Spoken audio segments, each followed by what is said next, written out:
Il est 6 heures du mat et on est de retour pour réveiller le BTP. Moi, c'est Nicolas Charton, communicant dans le bâtiment. Si l'écosystème du BTP, les méthodes de gestion de professionnels du bâtiment et le témoignage d'acteurs sur leur parcours et ceux qui les ont amenés à œuvrer sur le BTP t'intéressent, alors tu es au bon endroit. On va venir mettre en lumière différentes thématiques avec des experts du métier. Maintenant que tu en sais un peu plus, choisis ta boisson chaude préférée et profite de l'épisode qui va suivre. Avant de démarrer ce nouvel épisode, il fallait que je te parle d'Allobiz, nouveau partenaire de 6 heures du bat et pourquoi pas le tien dans ton activité BTP. Allobiz, c'est la solution simple et intuitive pour la gestion de tes chantiers. Planning, feuille d'heure, photos, documents et suivi de chantier au sein d'un même outil, le tout disponible au bureau comme en mobilité sur tablette et téléphone via l'application iOS et Android. Tu peux découvrir Allobiz via le lien en description, contacter les équipes et demander un test du produit. Et quant à nous, passons à l'épisode. Bonjour à tous, il est 6 heures du mat et on se retrouve ce matin pour un nouvel épisode. Et ce matin, on va évoquer un sujet d'une très haute importance, la sécurité sur chantier. Pour ça, j'accueille Julie Cutillas, fondatrice de Coven. Salut Julie. Bonjour. Écoute Julie, ça me fait très plaisir de t'avoir. Je suis content de t'accueillir ce matin parce qu'on va aborder ensemble la sécurité sur chantier qui malheureusement est encore un sujet trop important. C'est pas un jeu malgré les différents éléments que l'on va développer ensemble. Avant de commencer, je vais te demander de te présenter, nous donner un peu de contexte. Qui es-tu, d'où tu viens et comment tu en es arrivé à parler sécurité pour le BTP. Très bien, merci beaucoup. Mais moi aussi, je suis très heureuse depuis le temps que j'écoute tes podcasts d'en faire partie. Alors, moi, c'est Julie Cutillas, donc la fondatrice de Coven. Qui suis-je? Je vais bientôt avoir 40 ans, j'habite sur Bordeaux et puis j'ai un profil multi-entrepreneurial, on va dire. Coven est ma troisième aventure entrepreneuriale. Et moi, ce qui m'a toujours intéressée dans ces aventures-là, ça a été l'humain. Voir Ok. mes collaborateurs grandir, etc.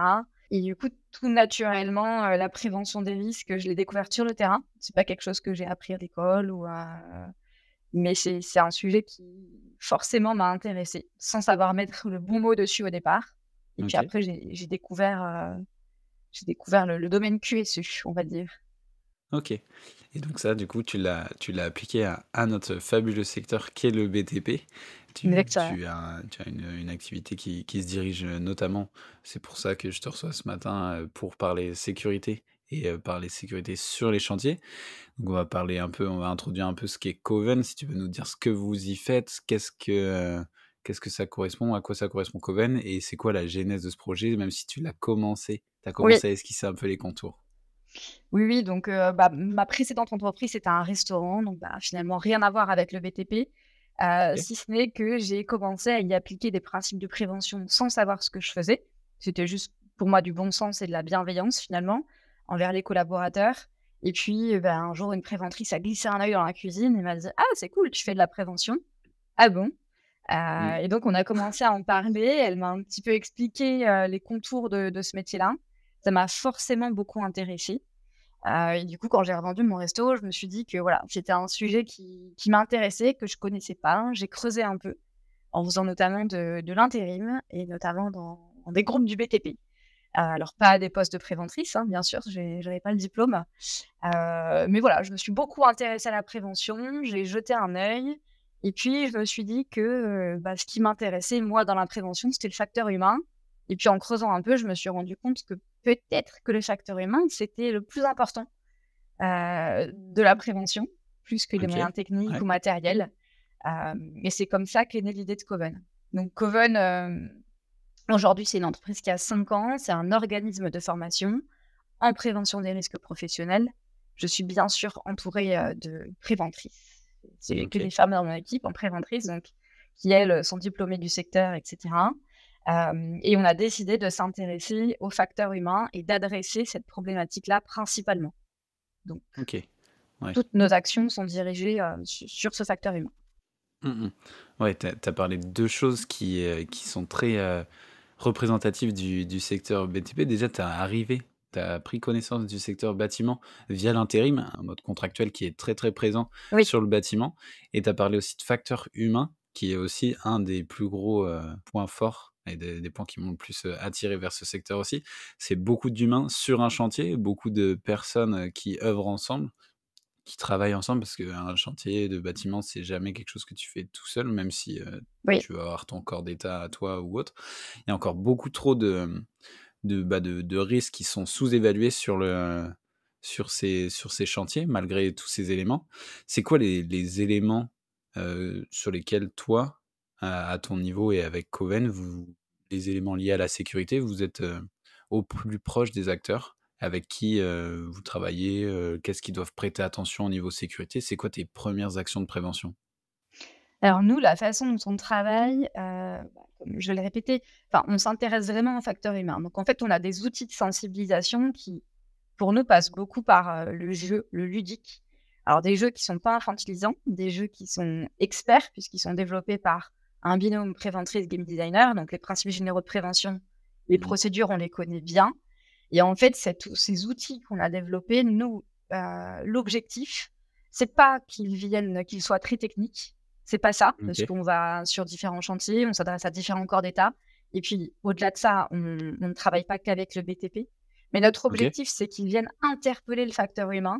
On est parti du constat qu'aujourd'hui, la majorité des accidents, ils sont pas causés par une erreur technique ou matérielle, c'est plutôt causé par, ça va être une erreur de l'expert, la routine et puis on a Mmh. outrepassé ce geste parce qu'on connaît par cœur, on a fait 1000 fois.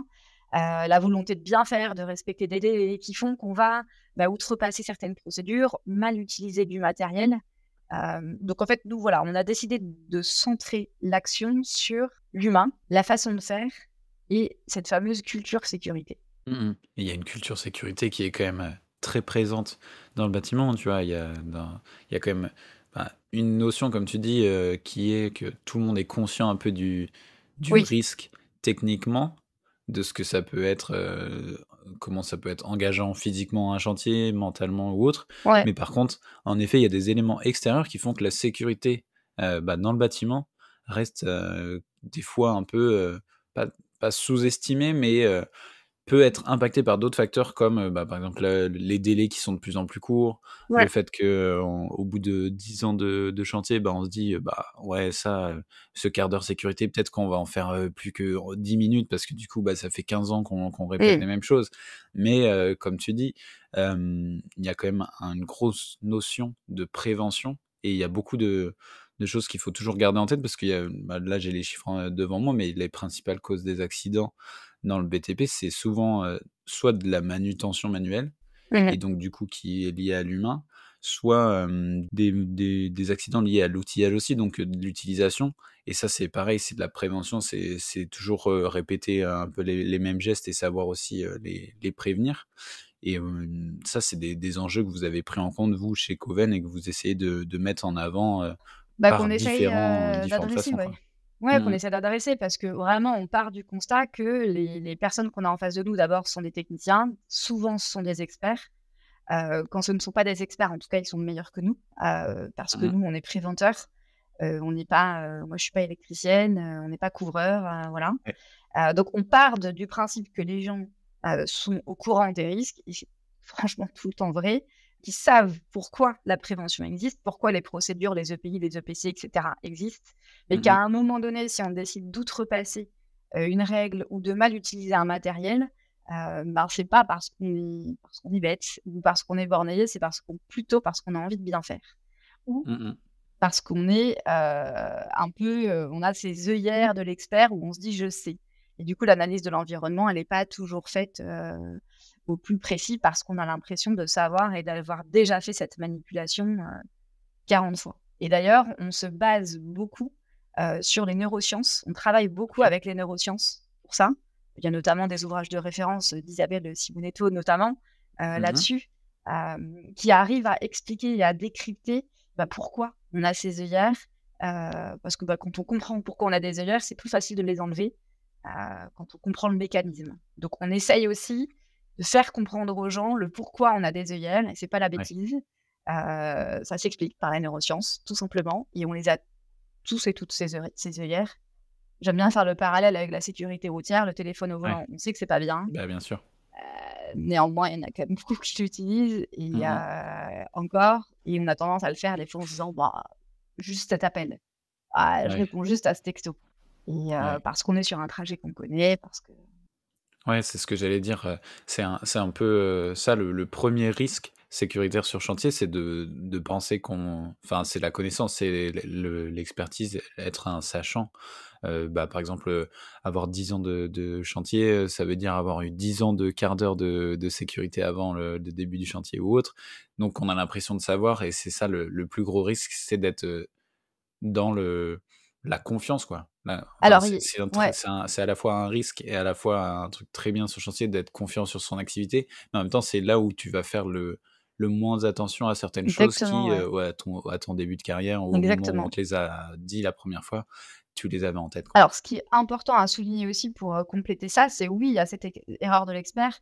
La majorité des accidents et là, j'ai plus la statistique en tête parce que je retiens pas bien les chiffres, c'est quand même des nouveaux arrivants. Donc des gens qui ont moins d'un OK. an d'expérience dans l'entreprise et comme on l'a dit tout à l'heure, dans le bâtiment, bah, il y a beaucoup d'intérimaires, il y a beaucoup de Ouais. contrats à durée, courte. Il y a aussi beaucoup de jeunes qui arrivent, Mmh. d'alternance et cetera et c'est eux qui sont les plus exposés, peut-être parce que l'accueil sécurité, il n'est pas, toujours, fait correctement et certainement, s'il n'est pas fait correctement, c'est peut-être parce qu'on n'a pas les outils à dispo et c'est Mmh peut-être mh. aussi parce qu'on a des délais à respecter et parce qu'on se dit: «C'est bon, je vais le former sur le tas». Ouais. Voilà. Donc les Ouais, c'est les clair. intérimaires, enfin les jeunes arrivants sont très exposés, aux risques. Mmh mh. Et puis ça, c'est quelque chose qu'on disait, la sécurité, tu vois, c'est pas un jeu, mais on peut justement l'amener de manière différente.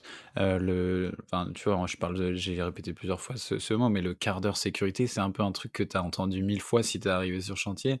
C'est le truc qui est un peu obligatoire, mais il y a différents moyens de le faire. Il y a différentes façons aussi d'amener ces enjeux de sécurité sur chantier.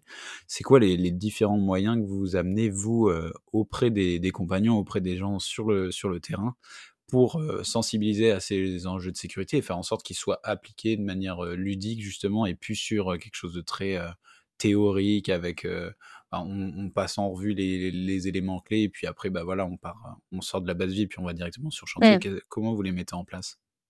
Alors je dirais que avant de parler de nos moyens, je dirais que les meilleurs moyens, c'est ceux qui sont inscrits dans une routine.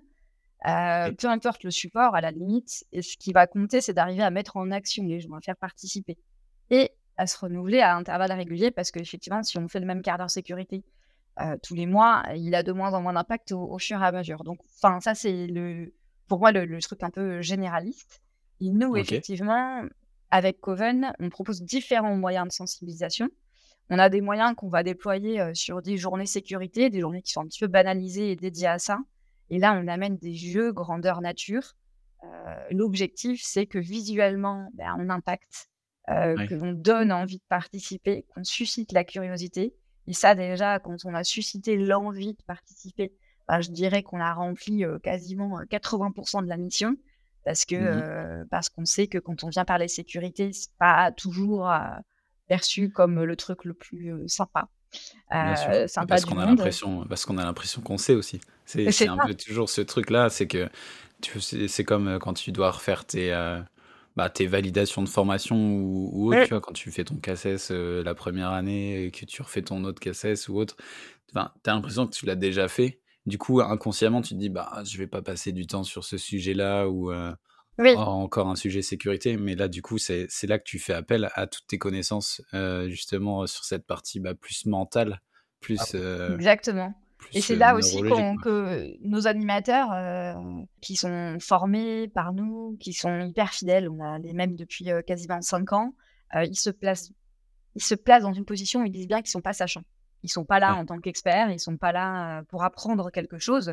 Ils sont là pour amener un moyen qui permet 2 choses, des piqûres de rappel, sur des principes généraux de prévention et des procédures que tout le monde connaît, mais néanmoins, c'est pas mal de faire des piqûres de rappel et Mmh. surtout, ça permet de l'échange entre pairs et un échange décomplexé, un échange dans un cadre qui n'est pas réglementaire, qui n'est pas, punitif. Ouais. C'est juste un échange entre pairs, voilà et donc Mmh ça, mh. donc on a ces moyens-là, les moyens où on intervient en entreprise avec des jeux grandeur nature, qui sont des jeux là, c'est pareil, on utilise le jeu un peu partout. Le jeu, c'est pas des jeux de loi, c'est pas des Monopoly, c'est pas des jeux un peu infantilisants, Ouais. parce que nous, l'objectif, c'est d'engager, de donner envie. Mmh. C'est des jeux qu'on conçoit en interne, ça peut être des escape games, mais ça peut être beaucoup d'autres choses et en fait, nous, le jeu, on le prend vraiment uniquement comme un support, un outil pour OK. passer un message et passer un message donc de rappel et mettre en condition pour avoir envie de participer, et avoir envie d'échanger avec ses pairs. Donc c'est vraiment juste Ouais. un outil et pas une fin en soi. Mmh mh.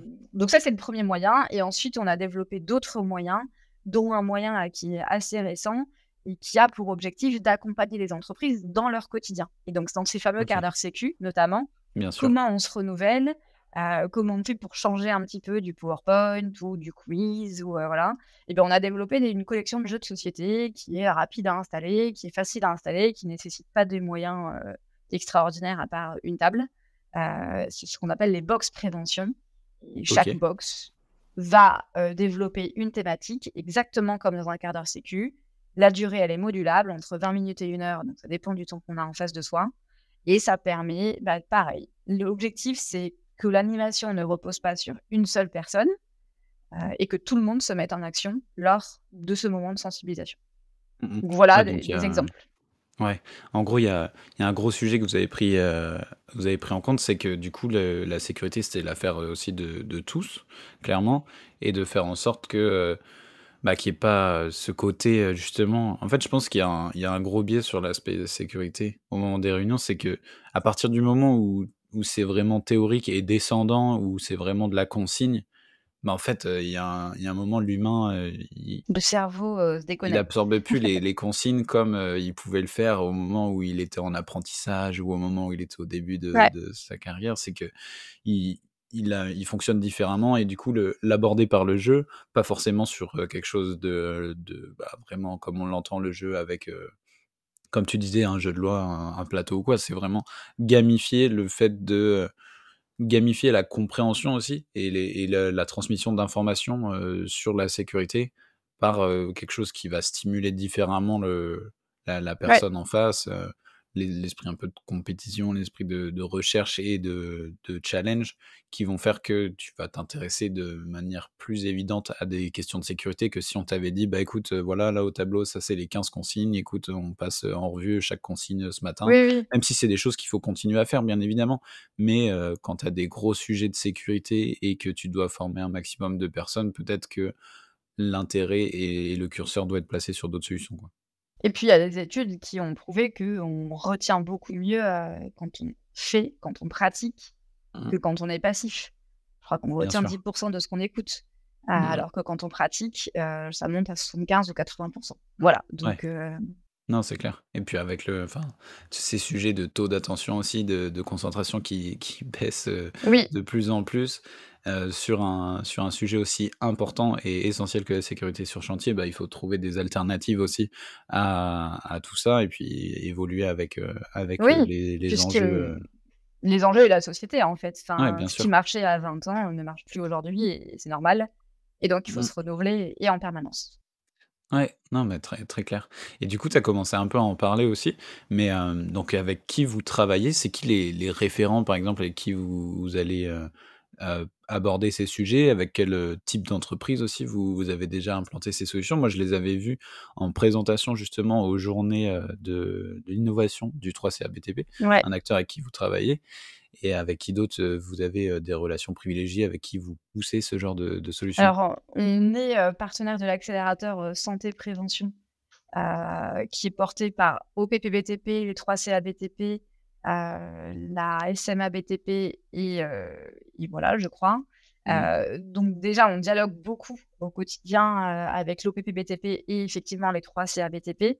Ouais, On travaille avec pas mal de CF1 et c'est hyper intéressant pour nous, de travailler aussi bien, avec, des Vinci, et des ouais. gens expérimentés, qu'avec les jeunes qui sont Mmh le mh. monde du travail de demain. Et si on peut les sensibiliser eux, c'est là aussi qu'on va faire bouger les lignes. Hem, donc ça, c'est les acteurs un petit peu référents et après nous, dans le domaine du BTP, on travaille avec tous les grands groupes, donc OK. Colas, Eiffage, Vinci, Bouygues, et cetera et on travaille de plus en plus avec, des groupes de taille intermédiaire et des PME aussi, qui Ouais, nous sollicitent de plus en plus et ça, c'est ce que nous, on a envie de vraiment pousser, bien sûr. et l'intérêt notamment du produit qu'on a sorti, la collection de jeux de société. des box prévention qu'on vend, qui appartiennent à l'entreprise après, c'est Mmh. vraiment l'intérêt d'arriver à adresser une cible qu'on a un peu plus de mal à adresser par les journées sécurité, parce que c'est Ouais. pas dans la culture, parce que le budget semble trop élevé ou est trop OK. élevé. Et du coup, ces box, elles vont nous permettre d'aller cibler des entreprises de plus petite taille. Mmh mh. Et, hier, j'étais notamment chez Dalalu, qui est un groupe qui est spécialisé dans la gouttière en alu, justement, OK. un groupe qui regroupe 130 franchisés OK. qui ont Ouais. plutôt des petites tailles. Ça peut aller, je crois qu'il y a des auto-entrepreneurs, mais il y a surtout des entreprises d'une dizaine de salariés qui font partie de ce réseau-là. Et c'est ceux-là qu'on a du mal à capter, nous, généralement. Et donc hier, j'étais chez eux et j'ai présenté à quelques franchisés les box prévention et voilà, ça leur a parlé. Là où quand je leur ai parlé de journée sécurité, ça leur semblait, très éloigné et impossible à mettre en place. Donc voilà, donc Ouais, on c'est a clair. on a un rayon d'action qui est, du coup, hyper large. Ah oui, mais c'est clair. Mais puis c'est surtout que, bah, comme on dit, déjà ben, j'aime bien cette phrase parce que c'est vraiment concret, mais la sécurité, c'est pas un jeu et c'est surtout l'affaire de tous sur le BTP parce qu'il y a encore il y a encore trop d'accidents qui sont liés à des risques de chantier, des risques humains et bah, ça, si on peut aussi améliorer, ces aspects-là au quotidien, que ça soit dans les grands qui ont un peu les moyens aussi de mettre des actions en place, que chez les Oui, plus petits qui représentent quand même la majorité du secteur aussi, bah, c'est hyper important d'avoir cet impact et puis en plus, je pense que pour vous aussi d'avoir un impact sur ces sujets-là, c'est hyper valorisant quand tu ah quand beh, bien tu es sûr, proche de ces valeurs humaines qui sont, représentatives du secteur, quoi. bien sûr. Mmh mh. Et est-ce que tu as en tête justement, avec, les 50 Coven, un chantier ou une boîte, chez qui, tu vois tu te dis, «Là, on a eu un vrai impact sécurité et on a peut-être évité quelque chose de très douloureux ou de très dangereux», quoi? Un vrai impact. Alors, Tu as dû en j'ai voir beaucoup un des chantiers du coup. ouais, j'ai dû, ouais, enfin oui, j'en ai vu beaucoup. Il y a un exemple dont je me rappelle, c'était au tout début. On intervenait auprès de l'entreprise, d'une des entreprises de Vinci Facilities, qui OK. était postée chez Thales. Tu vas être un peu déçu, peut-être on n'a pas évité un mort, mais de toute façon, je ne pense pas qu'avec nos actions de sensibilisation, on puisse vraiment éviter, un accident mortel. Mais, on était avec un de nos escape games, l'escape game multirisque et puis il y avait une énigme, sur notamment les EPI et leur conformité et OK. à la fin de la session, je fais le débriefing qu'on prépare et qu'on personnalise avec, les clients et donc je fais le débriefing, sur les EPI et la conformité en disant, voilà, il faut montrant où est-ce qu'il fallait vérifier sur un casque notamment et Ouais. puis il y avait dans l'équipe, il y avait donc j'avais 6 personnes en face de moi et dans cette équipe, il y avait 2 alternants et il y a un des alternants qui avait sur la tête une casquette, coquet et qui dit: «Ah bon, OK. mais même ma casquette, il faut que je regarde?» On regarde, on me dit: «Bah oui». Donc on regarde avec lui, on prend la casquette, on regarde et du coup, on s'aperçoit que la casquette, bah, devait être réformée. Elle n'était plus Ouais. valide Mmh mh. et donc il y a eu un échange qui s'est, engagé autour de ça et en fait, la première action, qu'a fait le maître de stage, le tuteur de cet alternant, ça a été de partir au dépôt et de changer de casquette. Ouais. Et bah, là, voilà, là, j'ai eu l'impression que c'était certes un Ouais, c'est un petit petit quelque détail, chose, c'est un petit mais en tout détail, mais cas, en on même avait temps appris quelque chose à quelqu'un et la personne qui le savait et qui ne s'en était pas, préoccupée parce que pour elle, ça tombait sous le sens qu'on vérifiait la date de validité de son EPI, mmh ah mh. bah, s'est rendu compte que non, ça ne tombait pas sous le sens et voilà. Donc il y a eu une vraie action. Donc ça, c'était très valorisant et là, on a l'impression vraiment, bah, de servir à quelque chose, quoi. Ouais. Finalement, d'être très utile. Ouais, tu vois? Et puis en plus tu dis que c'est un petit truc, mais tu vois? C'est concret et Très la concret. validité Ouais, des EPI, la conformité des EPI, bah, c'est un peu le point de départ aussi de ces aspects sécuritaires, hein, clairement. complètement. Ah ouais, complètement. Et hier, tu vois, je te donne un petit exemple d'hier, ça a pas duré longtemps, mais du coup, chez le fameux, Dalalu, je vous invite tous à aller voir, ce qu'ils font. Je présentais, la box prévention sur le risque de chute de hauteur, puisqu'ils sont très Ouais, bien concernés sûr. par ça. Donc, ils étaient en train de la tester et il y a une carte à un moment qui leur demande, quel est le pire conseil que vous ayez jamais reçu en matière de travail en hauteur. Et il y a eu une Ouais. personne qui a dit celui de ne pas écouter sa peur. Et en fait, ça a engagé beaucoup de dialogue autour de la table. Ils étaient 6 autour de la table. Il y avait 3 Mmh. chefs d'entreprise et deux jeunes qui devaient avoir moins de 25 ans qui Ouais. commençaient dans le secteur et Mmh. qui, eux, n'ont pas su quoi répondre. On dit bah non, nous on est formés. Et Ouais. en fait, c'est un des chefs d'entreprise qui a dit bah moi, ça a été ça. Et en fait, ça a engagé un dialogue hyper intéressant et que j'ai trouvé hyper bienveillant Mmh. sur bah oui, on a le droit d'avoir peur. Et si tu as Ouais. peur, c'est pas OK. Si tu as peur, c'est qu'il y a quelque chose qui ne va Ouais. pas. Donc tu arrêtes en fait. Tu en Mmh. parles et tu vois ce Ouais, que tu c'est peux mettre en clair. place. Voilà. Oui, Donc ça, c'est c'est se de rajouter l'impact des concret. ouais, c'est clair. Avoir peur, c'est clair, ça c'est se rajouter aussi des choses en tête, des choses qui viennent un peu polluer ton action, Ouais. sur le terrain, donc c'est clair. Et puis Savoir, si on a peur, dicter c'est sûrement qu'il y a une tes peurs, raison en ouais. fait. Donc Oui, c'est clair. il faut C'est pas écouter, anodin. ouais. Surtout quand tu sais qu'il y a à peu près, je crois que c'était ça les chiffres, mais c'est tu vois, pour eux, dans leur activité, il y a je crois que sur les accidents liés aux chutes, c'est 15 liés des chutes en hauteur, donc eux, ils sont, Oui. Et puis les concernés, chutes quoi. de hauteur, pour le coup, ça Ont pardonne plus pas, quoi. d'impact en termes de Ouais. sont plus dramatiques Ouais. en termes d'accidents Oui. effectivement, effectivement. Et du coup, ça, c'est des enjeux qui vont vous, bah, vous habiter encore pendant pas mal de temps maintenant que vous avez de l'impact sur ces sujets-là. C'est quoi le futur pour Coven? Qu'est-ce que vous avez envie de changer plus globalement sur l'aspect sécurité dans le BTP et même, globalement sur les sujets de sécurité? Bah, le futur pour nous, je dirais qu'il y a 2 enjeux. Il y a l'enjeu de moi, la volonté que j'ai, c'est d'avoir encore plus d'impact et avoir plus d'impact, ça veut dire réussir à aller capter justement ces petites, voire toutes petites entreprises qui ont, peut-être moins les moyens, en tout cas, une culture sécurité qui est moins ancrée et il y a un taux d'accidentologie beaucoup plus élevé aussi. Donc Ouais. ça, c'est le premier impact, c'est d'essayer de trouver des solutions comme les box prévention, mais il y en aura d'autres, Mmh mh. pour aller chercher ces gens qui sont un peu éloignés de ce qu'on connaît chez, les gros, Vinci et cetera. Ouais. Hem Et puis, bah, l'autre enjeu, c'est forcément de se renouveler. On l'a dit, il faut renouveler les moyens, il faut renouveler les formats, si on veut continuer à capter l'attention. Donc voilà, l'enjeu, il est double. OK.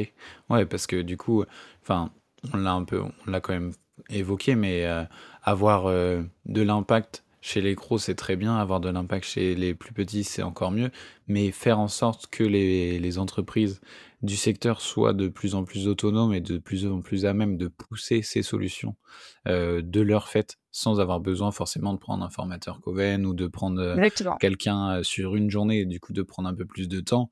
C'est d'avoir ces éléments qui sont inscrits dans le quotidien des entreprises et du coup par le biais de solutions autonomes du coup. Ouais, tout à fait. OK. Bah, ça, c'est des enjeux qui plutôt cool pour, Coven, plutôt cool pour le secteur parce que ça va amener à plus de réflexion, je pense, sur ces aspects sécuritaires et on sera bien attentif dans les années à venir sur, bah, comment évoluent aussi, les risques, la prévention des risques, le nombre d'accidents, le Ouais, pourcentage d'accidents un peu plus dangereux parce que bah, de toute façon, tu vois, on l'a abordé depuis le début de l'entretien, la sécurité sur chantier, c'est pas un jeu, c'est quand même un environnement qui est assez challengeant et qui a un risque. Et du coup, tu pourras pas tout atténuer, mais par contre, avoir ces enjeux bien en tête et pouvoir justement limiter par la connaissance, par la compréhension, ces risques, c'est quand même oui, hyper important pour tous ces hommes et ces femmes qui sont sur les chantiers tous les jours, quoi. le risque zéro, il n'existe pas. Donc Bien effectivement, évidemment. l'idée, c'est de se dire, bah, comment on fait, pour le gérer, vu qu'il est là. Trop bien, trop bien. Écoute, vu que tu écoutes souvent les podcasts et que tu sais qu'on arrive sur la fin de l'échange, tu sais très bien quelles questions je vais te poser pour Oui. conclure ce bel échange. Et du coup, Julie, qui aimerais-tu voir toi venir réveiller le BTP ici? Eh bien, écoute, j'ai pensé à 2 personnes. J'ai pensé à Ludovic Arnaud, OK. de Culture Prev, qui dirige un organisme de formation qui essaye aussi de faire bouger les choses, différemment, Mmh. avec des méthodes différentes des nôtres encore et avec qui on est beaucoup en échange. Donc OK. Ludovic Arnaud de Culture Prev et j'ai aussi pensé à David Labarbe, qui est directeur d'un CFA BTP, en Gironde, OK, un trop très bien. gros CFA BTP avec qui on travaille souvent et qui aurait des choses très intéressantes à dire, je pense, sur, les petits jeunes qui arrivent Ouais, dans le sur monde du cette nouvelle travail. génération qui va Exactement. venir, petit à petit prendre bien en main ce secteur qui est magnifique, qui est le bâtiment et travaux publics. Écoute, Julie, c'était un plaisir de parler d'un sujet qui est pas forcément le plus abordé dans les médias, le plus facile à développer, quoi, clairement. La sécurité sur chantier, mais qui reste un enjeu majeur. J'espère que tu as passé un bon moment ce matin sur le podcast. Et puis voilà, on sera attentif aux beaux enjeux de Coven pour la suite. Merci à toi. Et on se retrouve très très vite pour réveiller de nouveau le BTP. Si tu es arrivé jusqu'ici, merci beaucoup. C'était encore une bien belle occasion de réveiller le BTP. Tu peux d'ores et déjà transmettre de bonnes ondes à notre invité via les liens en description, en parler à tes collègues et sur ton chantier, et avant de passer au prochain épisode, si celui-ci t'a plu, n'oublie pas de t'abonner au podcast et à nous laisser 5 étoiles. Quant à nous, on se retrouve très vite pour réveiller de nouveau le BTP.